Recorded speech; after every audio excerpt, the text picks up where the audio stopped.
bugün özürümü şunda optan turupla bana.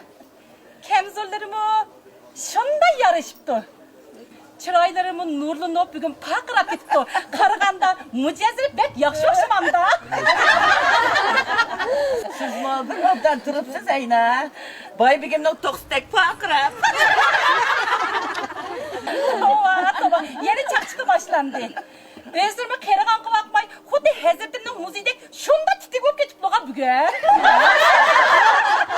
Şatırak mızar yığıldın çıkamıgandek. Öydün çıkamay yostan bulam te.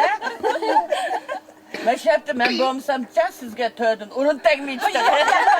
Herkesin de demişler. Özür bilen töt alışkı heddim ma. Ha erlerinin sorunu kızıp vaygı yetti.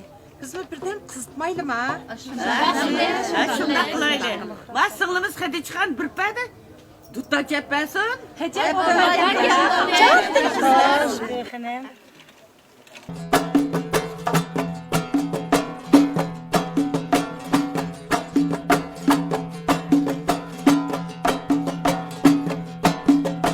Tava balla, tava balla, tava dinle, tava balla, tava dinle, tava balla.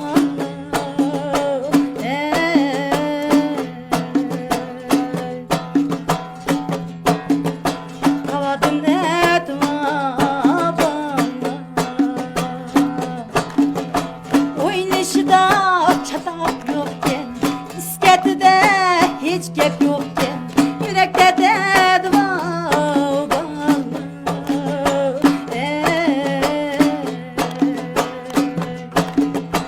Yürekte de dua bağlı.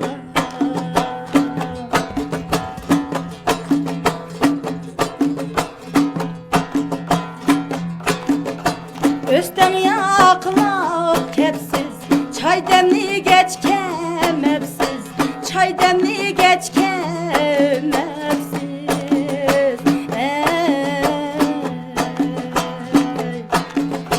Çay demli geç kemepsiz. Ma'lum bo'lgan yurtdagi Nimesh? ayollar sorunu kelgan uchur qaraganda böç kuchsizligi mamtaxun taki ayolni urib ekan. Bechoraning yuz ko'zlari ko'kirib ketib, mashhapga kelolmabdi. Mamtaxun taki. Labay begim. Bu nima qiliq hamda? Er xotinchilik deganda azroq taraqqa turqqa bo'lib qoldi ekan begim endi. Memtahun, bu dünya hatta bir ayılımı iki put bilen ürütürdü. İki putun birisi ayal olsa, onun biri erdur.